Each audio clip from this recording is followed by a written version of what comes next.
Hello, everyone.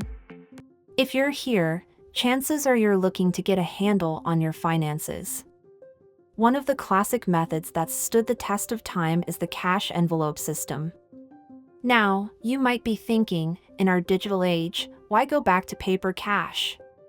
Well, let me tell you, sometimes old school methods have some serious advantages, and that's exactly what we're diving into today.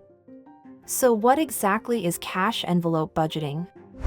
It's as simple as it sounds. You take a bunch of envelopes and label each one for a different category of your budget, such as groceries, entertainment, gas, you name it.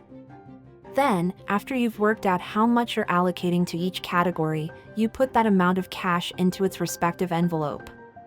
And that's the amount you've got for the month. No cards, no apps, just plain old cash.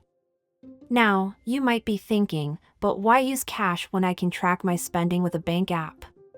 Here's the deal: the psychological effect of physically handling money can be a game changer for your spending habits. It's a lot harder to hand over a 50 than to swipe a card for the same amount.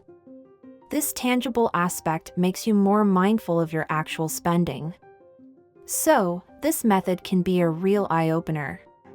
It forces you to plan for each month and makes you prioritize your expenses.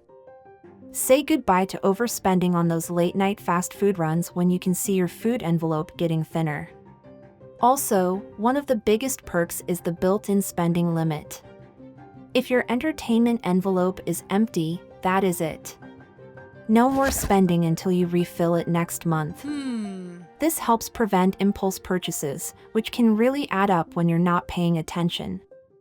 But it's not just about limitations, it's also about empowerment. Let's say you have a travel envelope that you contribute to every month. Watching that grow over time can be incredibly satisfying and motivating. It's like a visual progress bar on your savings goals. Of course, this method isn't without its drawbacks. Carrying cash can be a security risk, and it's not always convenient in a world where digital payments are king. Plus, some expenses are tough to pay in cash, like online subscriptions. That's where hybrid methods come in. You can use cash for your variable expenses like groceries and dining out, while sticking to digital payments for fixed expenses like rent and utilities. It's about finding a balance that works for you and your lifestyle. So, cash envelope budgeting might feel a bit old school, but it's a powerful tool in your financial toolkit. It keeps your spending in check, helps you visualize your budget, and can be a great way to build savings. If you're struggling with overspending or you just want to be more involved with your budget, give it a try. It might just be the system that works for you.